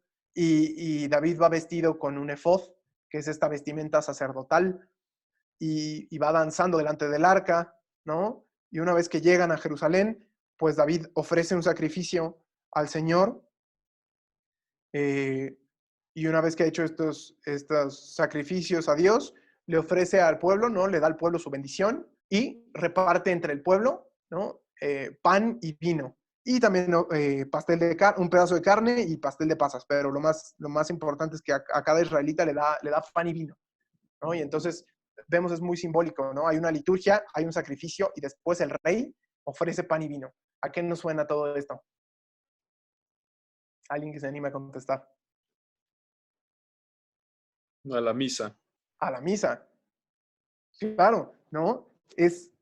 Ya va entrando, ¿no? La liturgia va entrando y la misa tiene una raíz mucho más profunda de lo que a veces pensamos, ¿no? Y ya va escondiéndose en el Antiguo Testamento, en estas tipologías. Pero aquí podríamos preguntarnos, si a Dios le ofendió el sacrificio de Saúl, ¿por qué no fue sacrílego el sacrificio de David?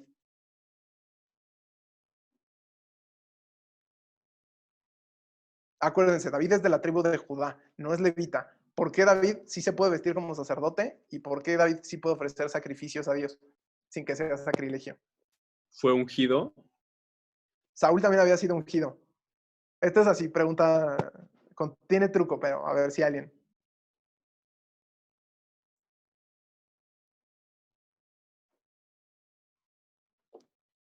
a mí era algo que me sorprendía. Yo de pronto no entendía por qué David sí podía y por qué Saúl no, ¿no? Yo así había estado estudiando esto, la primera vez que dimos el curso yo estaba así como sorprendido. ¿Por qué David sí y Saúl no? No entiendo, no me hace sentido.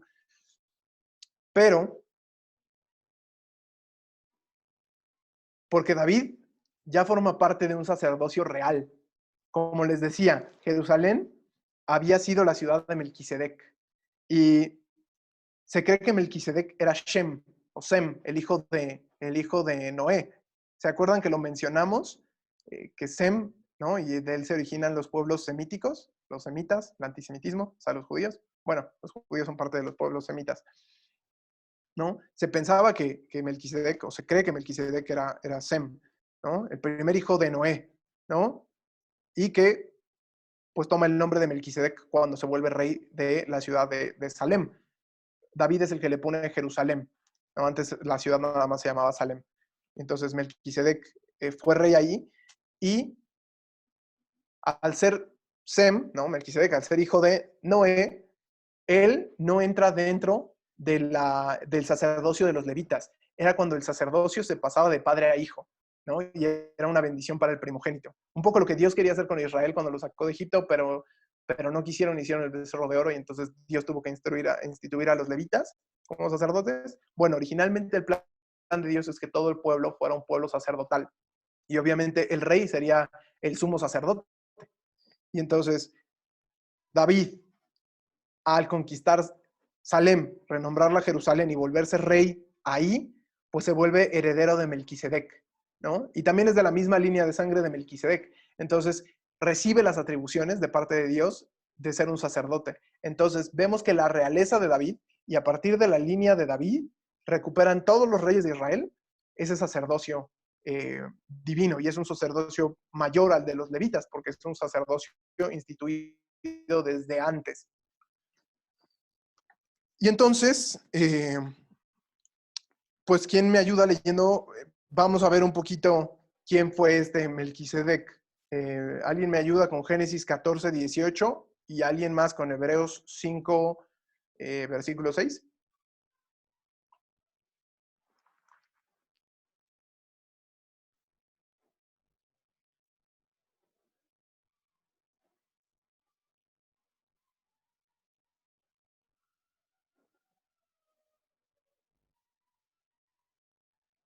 ¿Alguien? Nada más díganme, yo hago o yo hago aquello, nada más para saber si ya.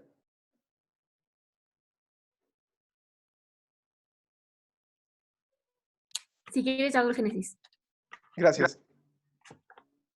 ¿Me puedes repetirle please?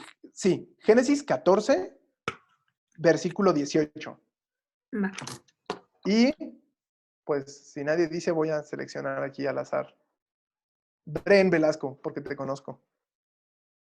¿Me ayudas leyendo Hebreos 5, versículo 6?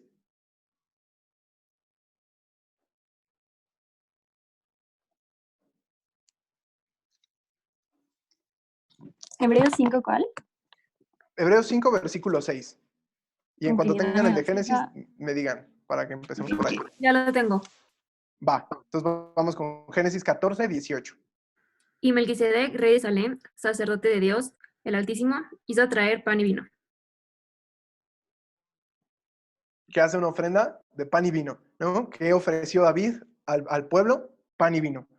Y este es un tipo de ofrenda. Hay que entender que para los israelitas había dos tipos de ofrenda que estaban estipuladas en la ley, ¿no? Había una ofrenda para pedir perdón, que estas eran ofrendas de sangre, es decir, ofrecían animales, sacrificaban animales, y había ofrendas de acción de gracias. Y estas ofrendas de acción de gracias no incluían sangre. Era ofrecer pan, era ofrecer vino, era ofrecer aceite al Señor. Y entonces, ¿qué está haciendo? Está ofreciendo una Eucaristía, una acción de gracias, ¿no? Eucaristía en griego, eu es bien y jarij es gracia, ¿no? Y eso lo entendemos, es una acción de gracias. Entonces, Melquisedec estaba ofreciendo una Eucaristía y el rey David estaba ofreciendo una Eucaristía.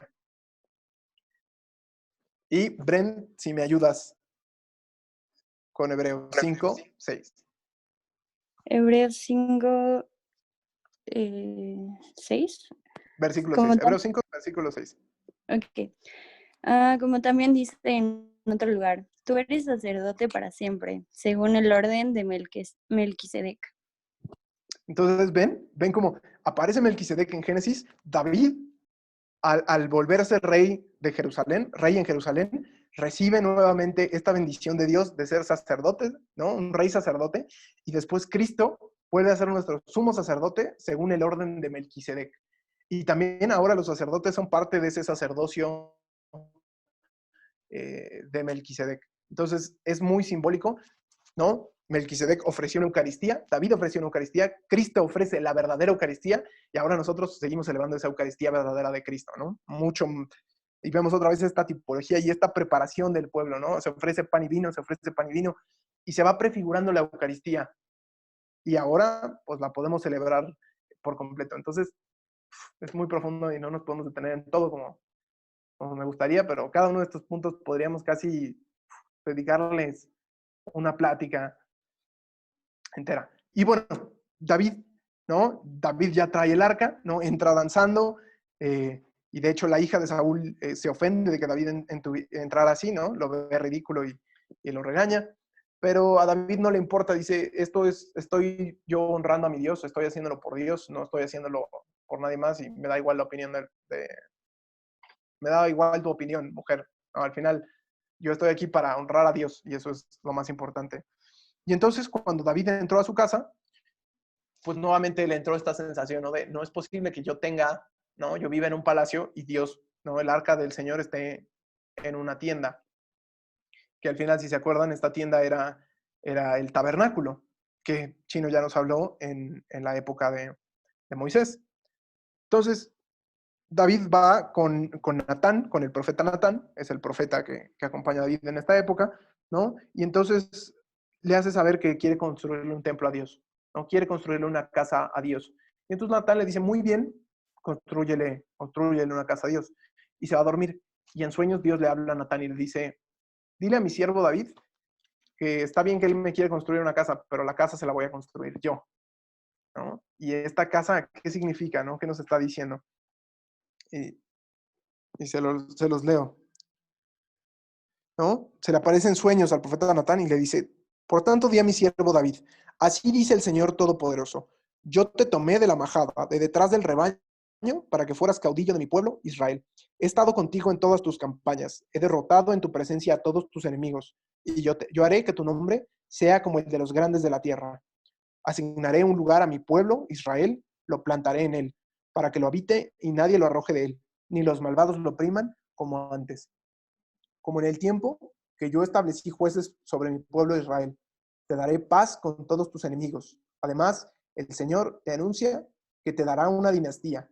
Cuando hayas llegado al final de tu vida y descanses con tus antepasados, mantendré después de ti un descendiente salido de tus entrañas y consolidaré su realeza. Él edificará una casa en mi honor y yo mantendré para siempre su realeza. Seré para él un padre y él será para mí un hijo. Si hace el mal, yo lo castigaré con varas y con golpes como hacen los hombres, pero no le retiraré mi favor como se lo retiré a Saúl, a quien rechacé de mi presencia. Tu dinastía y tu realeza subsistirán para siempre ante mí, y tu trono se establece para siempre. Y este es uno de los versículos, o este es uno de los puntos más importantes en toda la historia de la salvación, porque esto es la promesa mesiánica. Aquí Dios nos está diciendo quién va a ser, ¿no? De dónde va a venir el Mesías, el ungido, ¿no? El verdadero ungido, el Cristo. Y como les decía, ¿no? Ahí tenemos 2 Samuel 12 y 13, y se los vuelvo a leer esos dos, ¿no? Cuando hayas llegado al final de tu vida y descanses con tus antepasados, mantendré después de ti un descendiente salido de tus entrañas y consolidaré su realeza. Él edificará una casa en mi honor y yo lo mantendré para siempre en su realeza, ¿no? Él será para mí, ¿no? Mi propio hijo. Y si alguien me ayuda a leer Lucas capítulo 1, versículo 32, 33.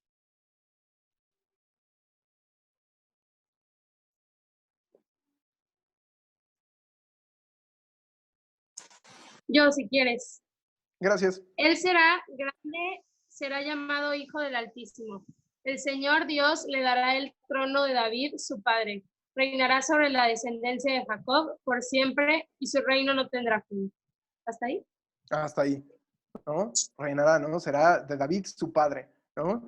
Y sí, de cierto modo, esta profecía, esta promesa mesiánica la cumple, de cierto modo, ¿no? Imperfecto, Salomón, pero también Cristo es quien viene a cumplir esta profecía en todo, ¿no? Al final, Salomón sí es hijo de Dios porque es amado por Dios, ¿no? Dios lo toma o lo adopta como uno de sus hijos, pero Cristo es verdaderamente hijo de David porque es descendiente de la línea de David, ya veremos por qué, y también es verdaderamente hijo de Dios. Entonces, vemos esta profundidad. Y bueno, este es un elemento central y pues vamos a ver, ¿no? Podemos ver en las escrituras cómo Dios fue preparando a su pueblo para que pudieran identificar quién iba a ser el Mesías, cómo iba a ser este ungido, este salvador de los pueblos, ¿no? Y entonces la primera pregunta sería como, ¿quién sería el Mesías, ¿no? Para que ellos pudieran identificar, ¿no? No solo porque alguien dijera yo soy el Mesías, sino porque cumpliera todos estos requisitos, ¿no? Que fuera de la raza de Sem, que fuera descendiente de Abraham, que fuera de la tribu de Judá y que fuera descendiente de David. Entonces, necesito 4 personas que me digan yo, una que me lea Génesis 9, 26, otra que busque Génesis 12, 3, otra que busque Génesis 49, del 8 al 12, y otra que me busque el Salmo 132, el versículo 11. Entonces, si quieren, nada más digan quién va a buscar qué para que no se mezclen ahí. Yo busqué la misma. Yo puedo empezar. Yo el Salmo. Ok. ¿Quién Génesis 9? Yo. A ver si. Bueno. Perdón. A ver, no sé quién dijo qué. A ver, Paula, si quieres te leo Génesis 9. Te busco Génesis 9. Génesis 9. Bien, ya tenemos Génesis 9. Ahora, Génesis 12. ¿Quién dice yo? Yo. Ok, Génesis 12. 49. Bien, Génesis 49 y Mireya ya había dicho Salmo.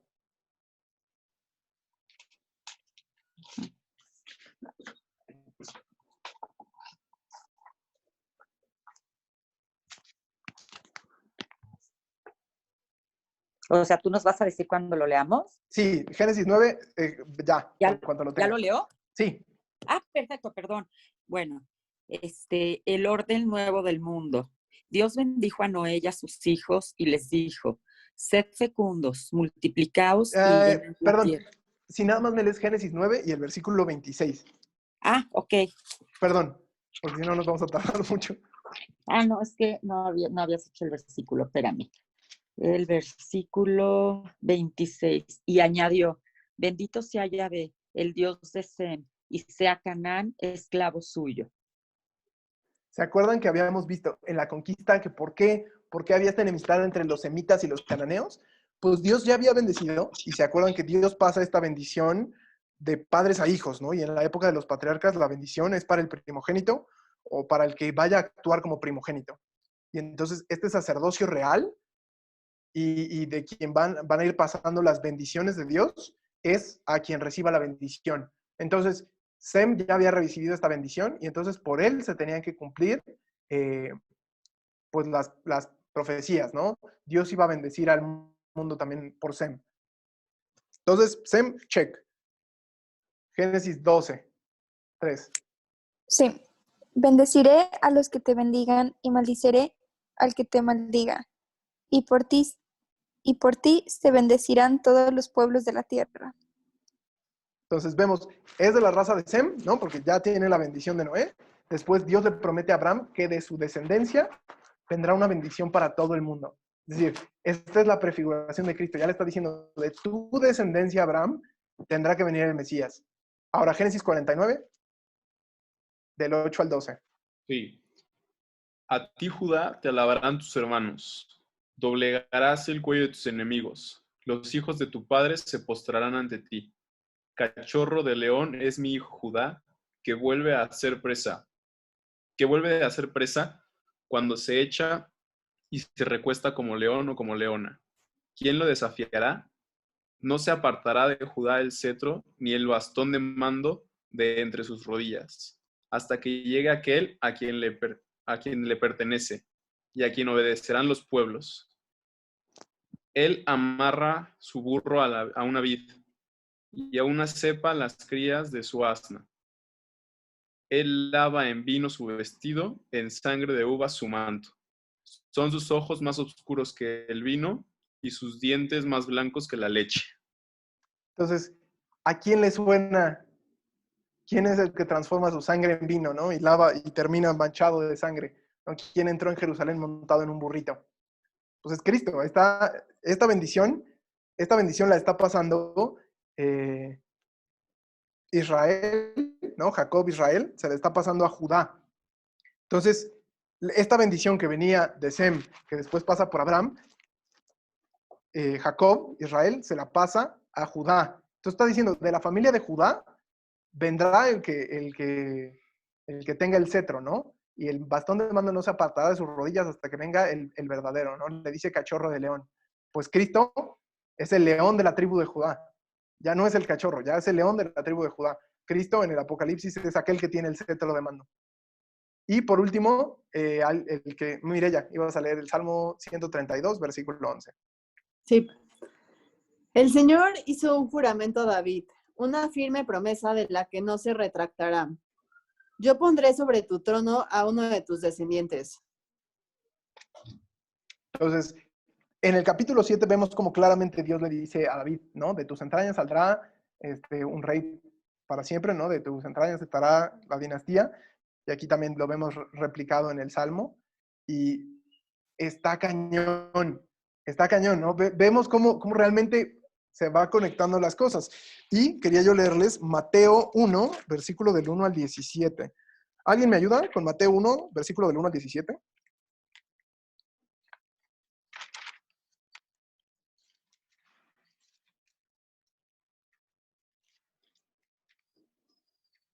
Si quieres yo. Gracias. Mateo 1 del 1 al 17. Sí, es un buen. Perdón. Okay. No te preocupes. Genealogía de Jesucristo, hijo de David, hijo de Abraham. Abraham fue parte de Isaac. Isaac padre de Jacob. Jacob padre de Judá y de sus hermanos. Judá fue padre de Fares y de Sara. Y la madre de estos fue Tamar.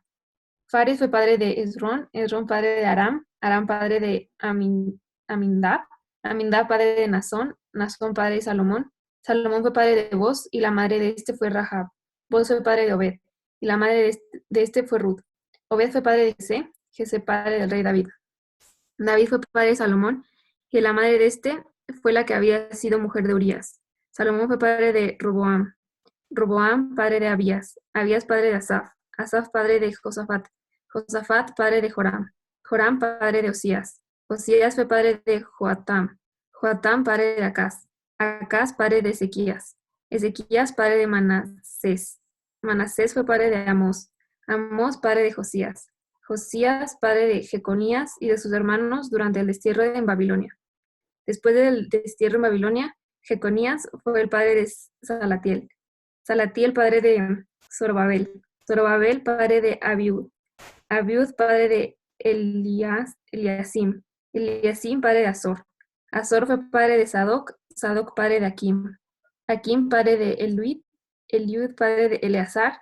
Eleazar padre de Matán. Matán padre de Jacob. Jacob fue padre de José, el esposo de María, de la cual nació Jesús, que es llamado Cristo. Hasta ahí, ¿o el siguiente? Hasta ahí, si quieres. Al final, en Navidad muchas veces leemos este evangelio y podría para nosotros sonarnos cualquier cosa. A veces, a mí me pasaba, yo me preguntaba, pues, todos estos nombres, ¿a mí qué? ¿No? A mí qué me importan, mejor que me cuenten el nacimiento.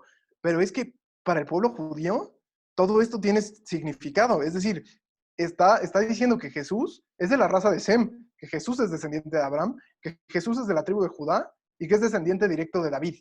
Y entonces aquí normalmente la gente tiene este cuestionamiento, como si Jesús sí era hijo de José, pero realmente no era hijo de José, ¿no? Entonces, pues era hijo del Espíritu Santo de la Virgen María. ¿Cómo es que cumple todas estas cosas? Y al final hay que entender, e incluso lo vemos con Dios, que en la cultura hebraica la adopción es algo muy, muy importante. cuando un padre adopta a alguien, cuando yo adopto a alguien, yo ya no lo puedo rechazar. Y es por eso que vemos cómo en el pueblo de Israel, una vez que Dios entra en esta alianza, ¿no? Una vez que Dios los hace parte de su familia, pues no los puede rechazar, y a pesar de que son infieles y a pesar de que adoran ídolos, pues Dios sigue protegiéndolos y cuidándolos, y sí, los castiga como un padre, ¿no? No como Elí o como Samuel, sino los castiga como un padre, pero porque quiere su corrección. Y entonces Jesús, al ser adoptado por José, ¿y cómo sabemos que es adoptado por José y se vuelve un hijo legítimo de José? Es porque José es quien le pone el nombre a Jesús. Entonces, pues son esos detalles que quizás tenían la duda, quizás no tenían la duda, pero bueno, ahí está.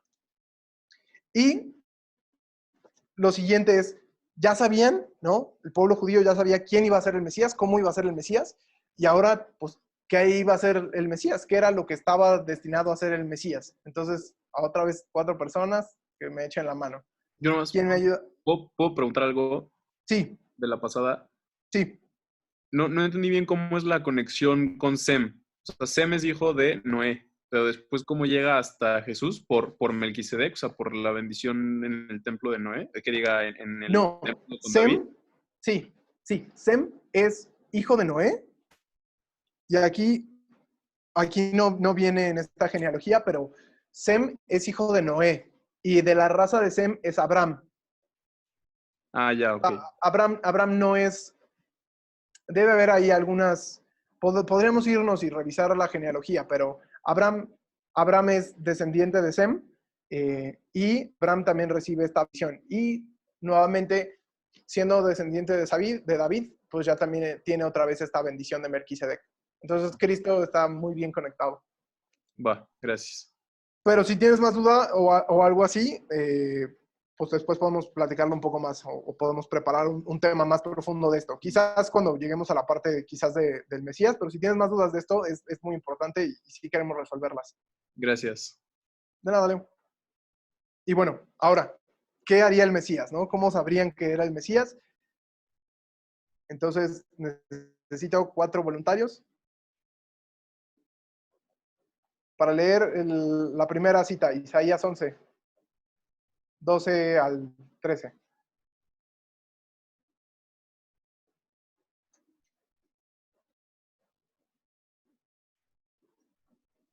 Yo te leo la de Isaías. Gracias. ¿Quién me lee Malaquías 3? Yo. Bien. Ahora el Salmo 110.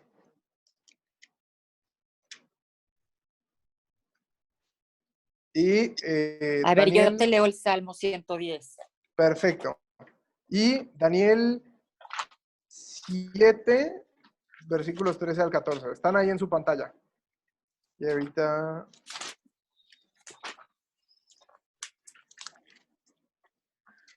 O sea, ¿ya te lo leo el Salmo o hasta después? No, primero el que tenga Isaías 11, 12, 13.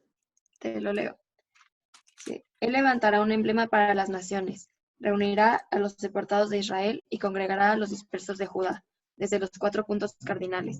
Cesarán los celos de Efraín, y serán exterminados los opresores de Judá. Efraín no tendrá más celos de Judá, y Judá no hostigará más a Efraín. Oye, mejor otra persona, porque yo no lo encuentro. Malaquías 3. A ver si yo lo encuentro. Sí.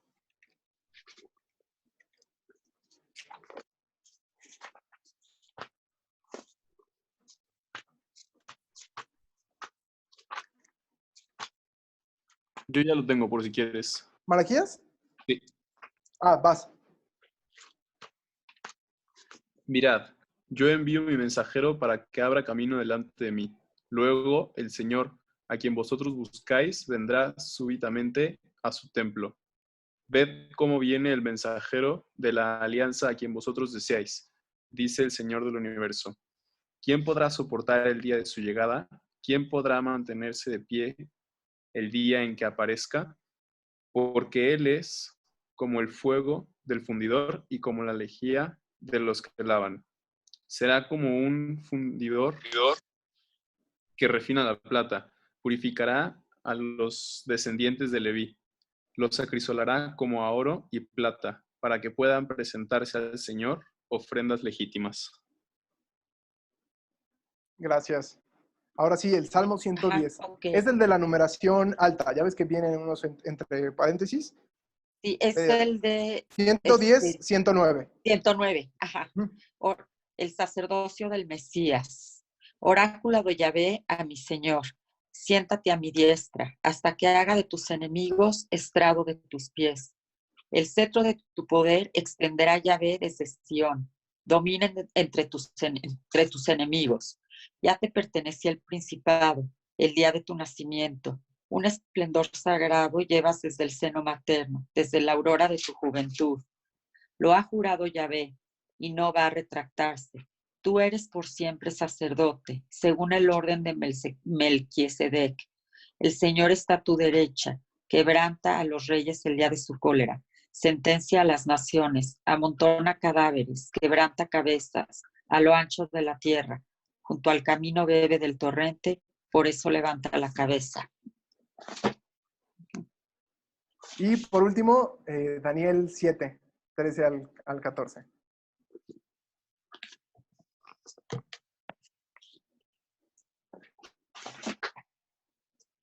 Daniel, ¿quién lo va a leer? A ver, si quieren, ya tengo el de Daniel por aquí. Entonces los leo yo. Ajá. Daniel 13 al 14. Seguía yo contemplando estas visiones nocturnas y vi desde las nubes del cielo que venía alguien semejante a un hijo de hombre. Se dirigió hacia el anciano y fue conducido ante su presencia. Se le dio poder, gloria y reino, y todos los pueblos, naciones y lenguas lo servían. Su poder es eterno y nunca pasará, y su reino jamás será destruido. Entonces vemos cómo desde el tiempo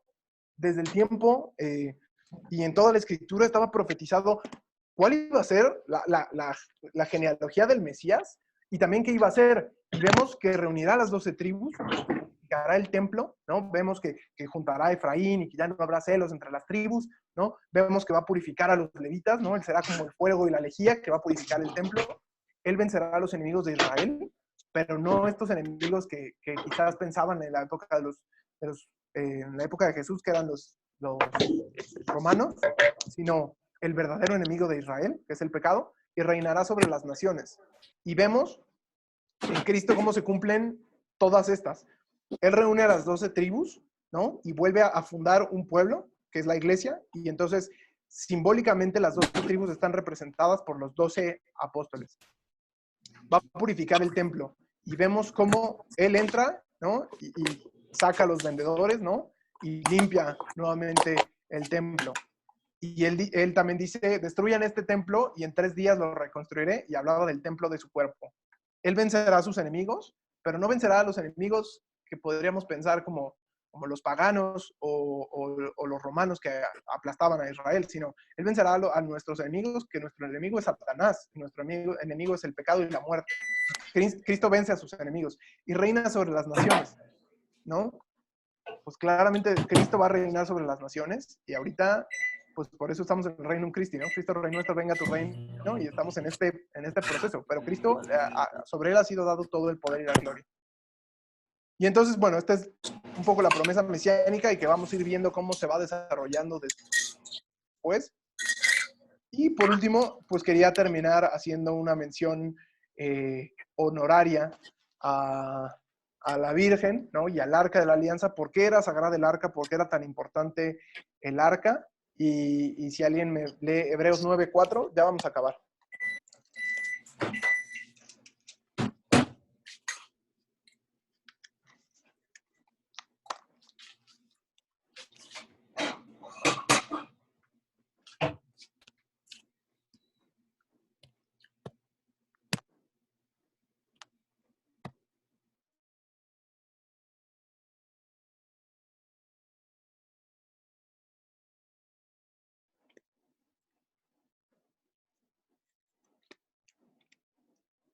Hebreos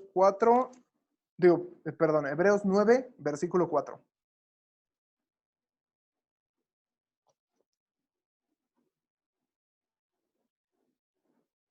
A ver, te lo leo. Ahí estaba el altar de oro para los perfumes y el arca de la alianza, toda recubierta de oro, en la cual había un cofre de oro con el maná, la vara de Aarón que se había florecido y las tablas de la alianza. Y menciona el maná, ¿no? Sí. Sí, el maná, la vara de Aarón y las tablas de la ley, ¿no? Esto es lo que era sagrada del arca, ¿no? Y sobre el arca estaba reposando la Shekinah, ¿no? El Espíritu de Dios, la gloria de Dios.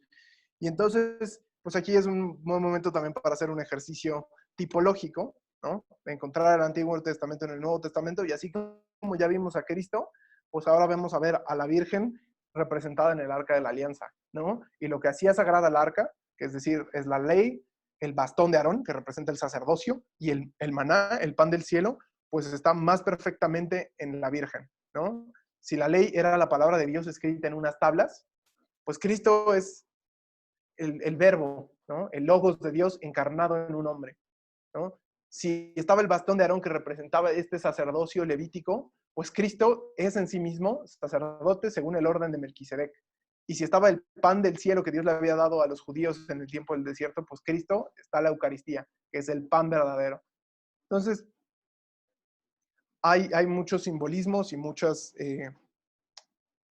frases que son similares. Por ejemplo, en el segundo libro de Samuel, cuando van entrando con el arca, ¿no? Samuel, segundo libro de Samuel, capítulo 6, versículo 9, dice: David tuvo miedo del Señor aquel día y pensó, ¿cómo va a entrar en mi casa el arca del Señor? ¿No? Y luego en Lucas, capítulo 1, versículo 43, vemos que es una expresión muy similar a la que hace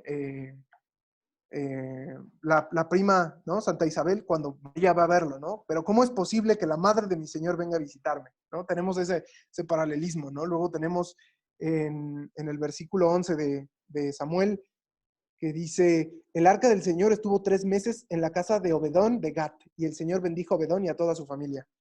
Y luego aquí tenemos en Lucas 1:56, María estuvo con Isabel unos 3 meses y después regresó a su casa. Ven ahí ese paralelismo. Luego otra vez en el libro de Samuel, en el segundo libro de Samuel, otra vez en el mismo capítulo 6, en el versículo 14, dice, David danzaba delante del Señor, frenéticamente llevaba puesto un efod de lino.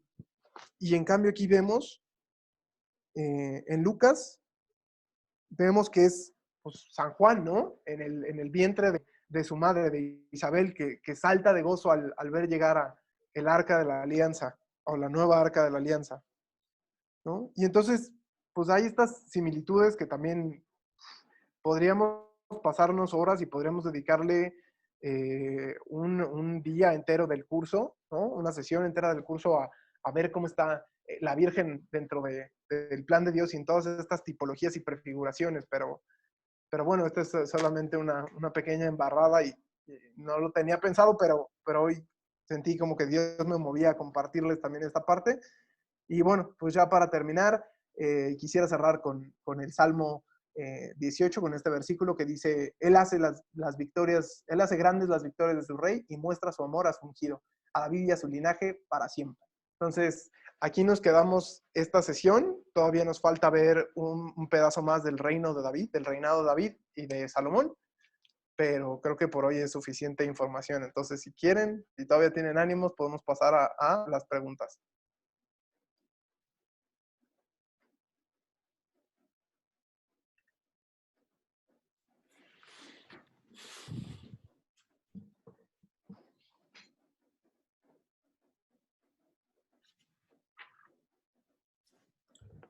Pues si no hay preguntas, creo que ya es bastante tarde también y era larga.